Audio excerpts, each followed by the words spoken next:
Hi, Buddy Broom here, attorney and real estate investor in Southern California. And I'm here to talk to you about a topic that I get to hear a lot about. The topic is risk. And oftentimes I'll talk to people who are thinking about investing or new to investing. And they'll say, yeah, I want to get involved in investing, but I'm very conservative and it seems really risky. It seems scary. And I hear you. I completely agree. And so I think that it's really important that we go through two things. One is we look at, hey, what's our own risk tolerance? Are we a person who wants to take more risk, wants to take less risk? And two, and I think this is more important and really overlooked, we have to define what risk really means. And what I mean is, I think that society as a whole has a definition of risk that of certain things that look risky that aren't, and certain things that are considered to not be risky that really are. And so, for example, we'll say, hey, I got $100. And most people say, oh, the safest thing you can do is don't give it to the bank, don't do anything, don't do any investing with it, just put it away. Put it away and you're good.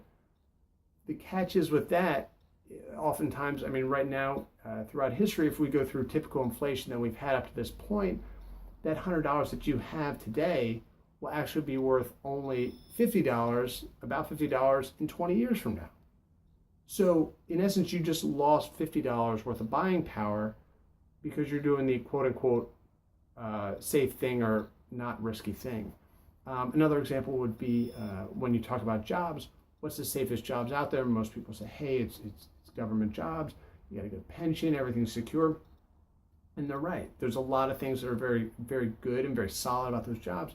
However, right now, there's a lot of talk in a lot of governments and big companies of cutting pensions, cutting back benefits, so on and so forth. And all of a sudden, those jobs that seem like surefire, not risky things are all of a sudden becoming filled with risk and causing a lot of risk to people, and it's a really tough situation. And the same thing goes for investing. I think that investing can be there are things as investors that we can do to minimize our risk. So every deal we go into, we have to look at, hey, what happens if everything goes wrong? What is my way to minimize my risk? And for example, with us, our first deal that we purchased was at market price in a decent neighborhood. Everything looked good, but the deal turned out to be not good at all. And so while at first it looked like a not risky deal, it ended up being really risky. And then later, when we started learning how to purchase and ways to minimize our risk, we purchased properties for $100,000, $200,000, $250,000 over market price. Over market price. And if you tell that to the average person on the street, hey, I got a property for you, $250,000 over market price, they'd run. They'd run because it seems super risky. But our job as investors is to purchase in such a way to minimize our risk and to know what the downside is and to know where we can get hurt and really to do our best to protect it. Can you do it 100%?